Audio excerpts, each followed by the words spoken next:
Leni Quirilos já aqui com a gente, no áudio, no estúdio. Tudo bem, Leni? Boa tarde, Sardenberg. Boa tarde para todos. Bom, como sempre, a gente responde a questão levantada pelos nossos ouvintes, e no caso é o Marcelo, de Campinas, e o problema dele... Bom, vou ler a questão. Diz o seguinte: meus colaboradores têm dificuldade de lidar com situações em que há discordância. E aí, como é que faz? É delicado mesmo, não é, Sardenberg? Você sabe Porque em uma organização, sobretudo numa organização, digamos, maior, vai ter discordância, né? Sempre. E que bom que vão ter discordâncias, Exatamente. né? Agora, o que acontece aqui, Sardenberg? Nós, seres humanos, temos um receio atávico, antigo e primitivo de confrontar as nossas ideias, a nossa maneira de pensar. Por quê? Escuta só. O ser humano é uma espécie muito frágil. Nós somos muito mais frágeis do que o leão, do que a cobra venenosa, até do que o escorpião, que é pequenininho, mas pode nos matar. Então, nós só conseguimos sobreviver como espécie porque nós aprendemos a atuar em bandos.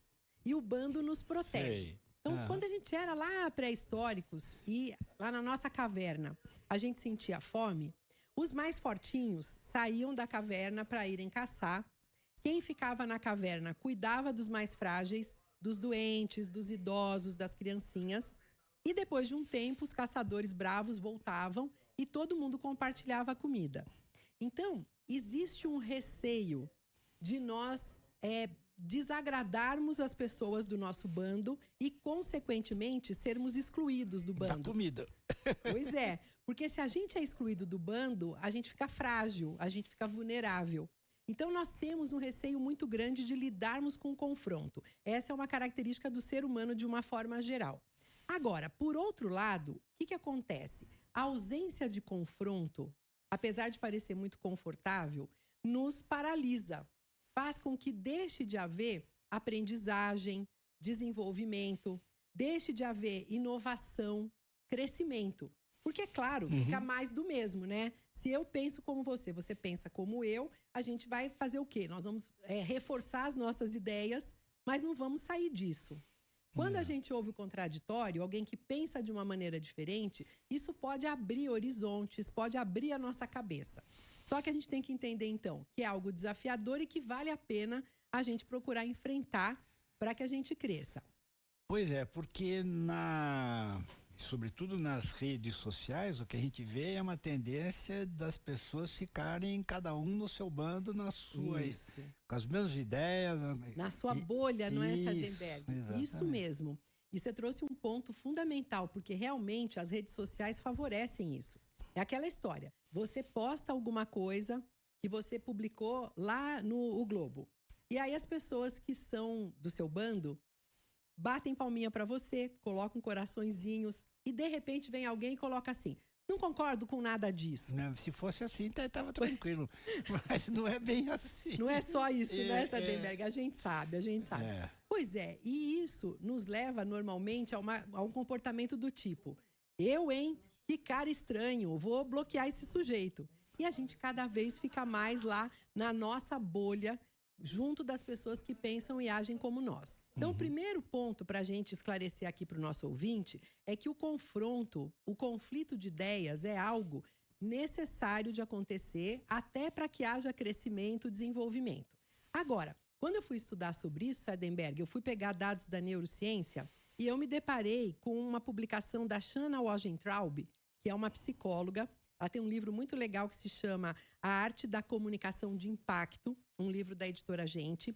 E ela fala de 5 características que a neurociência nos ensina sobre isso. Então, vamos lá. Primeiro é que, quando a gente está diante de um confronto, nós estamos lidando com uma resposta de ameaça.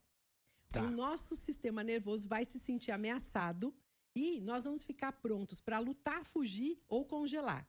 Essas estratégias dificultam a nossa capacidade de entendermos o outro, de nos abrirmos para lidarmos de uma forma racional com aquilo que está sendo colocado. Segundo, o confronto gera em nós uma ativação emocional. Vai gerar uma descarga de reações impulsivas e racionais, que dificultam também essa compreensão.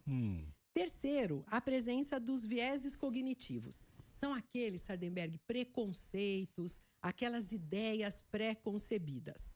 Por exemplo, eu estou lá num embate, ou melhor, de preferência, num debate com uma pessoa no meu trabalho, faz de conta que eu sou homem e a pessoa é uma mulher. E, de repente, eu penso assim, a mulher acaba se perdendo muito nos detalhes, dá atenção para coisas que não são tão relevantes. Se eu tenho esse viés, isso vai fazer com que, na hora da conversa, eu me feche para qualquer coisa que a outra pessoa coloque. É como se eu me desligasse mesmo, Sardenberg.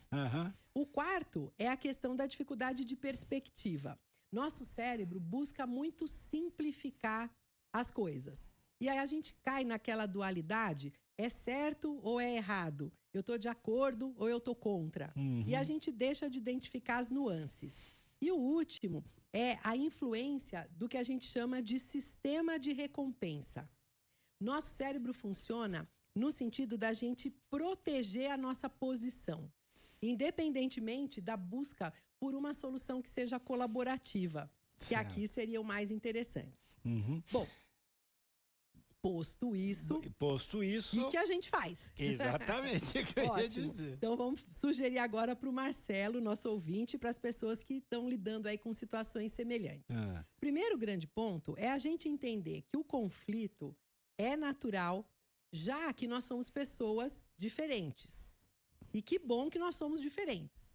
As empresas estão enaltecendo aí, em verso e prosa, a importância da diversidade. Só que, às vezes, a gente tem dificuldade de lidar com uma diferença, uma diversidade de opinião. Às vezes tem muito mais propaganda do que ações efetivas, né, Sardenberg? É verdade. E a gente sabe que a diversidade é muito proveitosa, traz muitas vantagens mesmo. Segundo ponto, entendermos que o conflito, o confronto, tem um lado bom. Claro, tem um lado de agregar, de abrir a nossa cabeça, de permitir que a gente veja outras perspectivas, outras possibilidades. Agora, a cereja do bolo, Sardenberg, tudo depende da forma como eu conduzo o processo de comunicação. Mais uma vez, a gente volta aqui para a questão da comunicação. E a busca é por conduzirmos de modo colaborativo. O que significa isso? Vamos lá. Estou aqui diante de você e eu percebo, Sardenberg, que você começa a me falar algo com o qual eu não concordo muito, tá? O que eu devo fazer? Em primeiro lugar, te ouvir com atenção. Aqui é um ponto relevante, sabe? Porque quando a gente ouve algo muito diferente da nossa forma de pensar, o risco é o nosso cérebro ficar refratário.